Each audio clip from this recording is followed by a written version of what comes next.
Hello everyone and welcome to Sinful Gaming. I hope you're all doing well, I hope you're all staying safe, and most of all, I hope you're all fighting that war against the grey. Today's video we're going to start collecting Warhammer Age of Sigmar, and today we're going to take a look at how to get a Stormcast Eternals army on the table with just 2 box sets. Now those 2 box sets in particular, first of all, are the Start Collecting Stormcast Eternals Thunderstruck Brotherhood box set, and the half of the Stormcast Eternals Extremis starter set.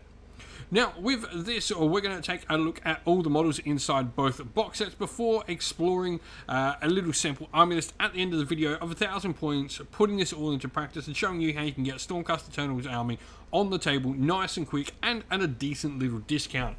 Especially if you go to your local friendly game store, you'll find that these stores generally offer a discount further on said box sets, which are already a discount on GW's prices buying them separately, so you can get yourself, a little bit better value there. And so, to start with, first of all, we have the Stormcast Eternals named character, which is Vandus Hammerhand.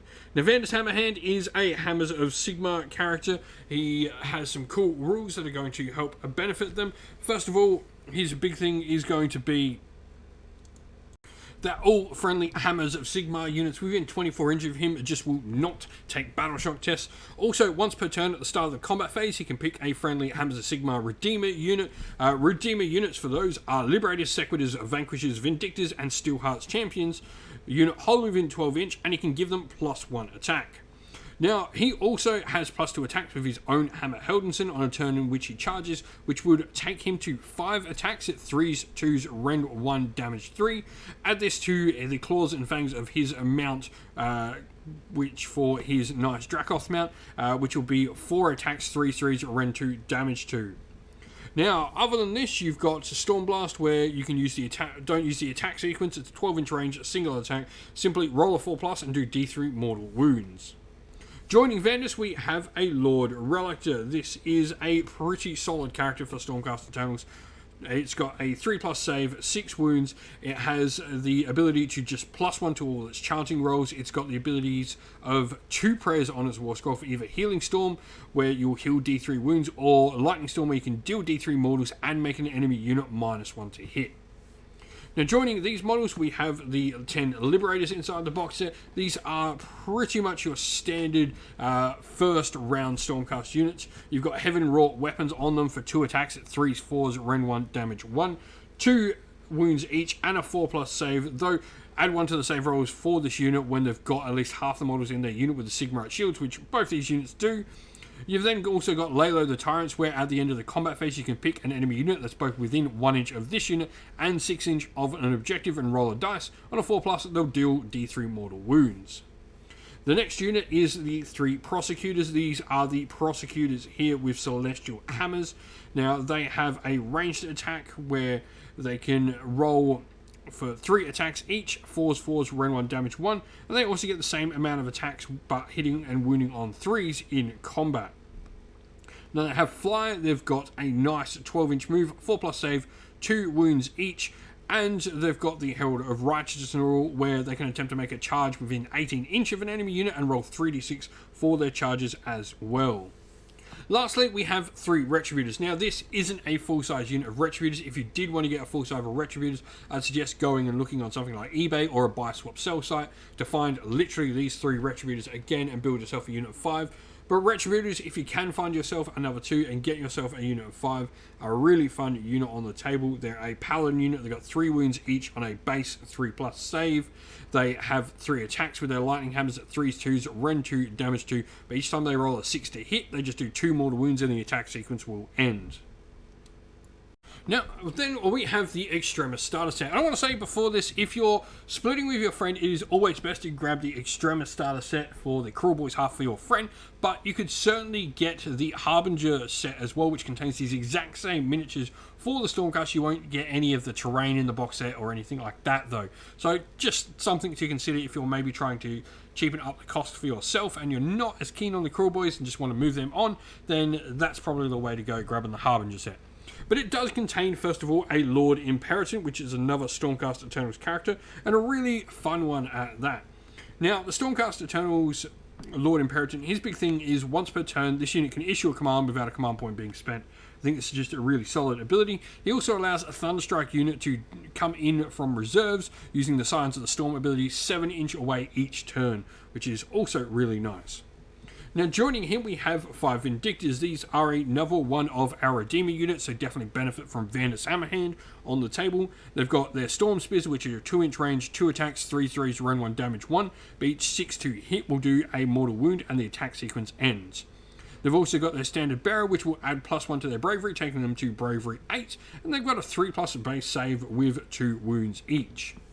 The last unit inside this box set is the unit of Praetors. Now Praetors are really fun. They're a nice unit to protect some of your characters.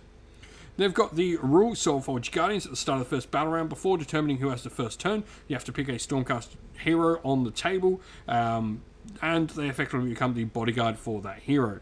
Now before you allocate a wound or mortal wound to that hero, instead of making a ward roll for a wound or mortal wound that has been allocated to them whilst this unit is within 3 inch, you roll a dice. On a 1 to 2, the hero's hit as normal. 3 to 4, the mortal wound is allocated to this unit instead of the hero, and on a 5 or 6, the mortal wound is just negated entirely.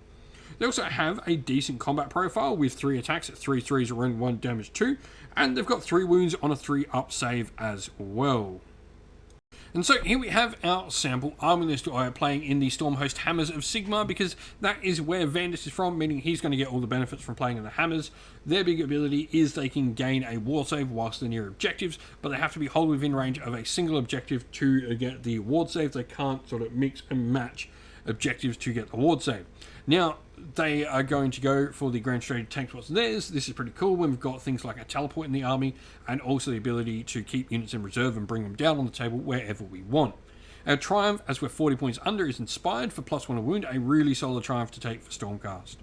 Now Vandus is going to be in our force, but our general is going to be the Lord Relictor, who's going to have the command trait High Priest. This is going to allow him to reroll his chance. And then we've also got the artifact, the Griff Feather Charm, which is a 5-up ward save. The prayer we've chosen is Translocation. I really like this prayer. It's a teleport. Really helps with Stormcast, who can be a little bit slow, especially in an army like this where we're not necessarily the fastest. This can especially help if we are maybe dropping a unit down from sky and want to get Vandus near that unit for the bonuses. And we've also got an aspect of the champion on the model for Stubborn as Rhinox, making our Lord Relictor not only have a teleport that he can use on himself if he wants, but he also counts as 10 models on objectives. Battle line wise, we've got 2 units of 5 Liberators and a unit of 5 Vindictors, and then rounding out the force we have 3 Prosecutors with Celestial Hammers and 3 Praetors. Probably going to protect either Vandus or the Lord Relictor, probably more likely the Lord Relictor, as I put Vandus in the sky to start off with and bring him down on the table where you need him after you've done some teleports. Now, core battalion wise, we've got a battle regiment, meaning everything in here makes us a 1-drop army with 60 wounds on the table, generally with a 3-up save or better, which is pretty solid. If you've been playing with the Stormcaster Totals and you've got an idea on how to put these 2 box sets together, let us know down in the comments box. And so that's the end of the video. Thank you all for watching. We hope you enjoyed it. If you did, please don't forget to leave a like, subscribe, and why not consider joining our Patreon or YouTube members on the channel as well. You can find the link to both Patreon and YouTube members, and indeed our merch stores on Teespring and Ko-fi down in the video's description. As a special thank you to everyone for supporting us on Patreon and YouTube members, we'd like to give them all a shout out. So thank you to our Patreons, Christian Weir, Soren, Kenny Lyle, Outer and Shot First, Andrew Bowen, The Rising 8, Q Dynamic, Anthony B, JJ Austrian, Average Wargamer, Domir, Mark Harvey, James Cater, Benjamin Swallows, Red Martin, Iron Grinch, Nicholas Conomos, Colorblind Magic, Daniel Etherington, and Andy C. And to our YouTube members, Green Roots Gaming, Ronya, Lock Lorick, The Johnny84, David Ellsworth, Wolfric Nick, Broken Chef, Ariana Edwards, Revenar, Pink Nico Fire, Robin Mankiller, Monty's Tabletop Terrain, John Castle, Davis Weir, James South, James Tillman, Dylan Areno, and Gargamel196. Lastly, a special thanks to Lady Witchfox Art, who does all the amazing artwork for our channel, and indeed to everyone who helps come on and do battle reports, and to all the people who help run our Discord server. Thank you all once again, everyone, for watching. Stay safe, stay well, and most of all, keep fighting that war against the Grey. Ciao for now.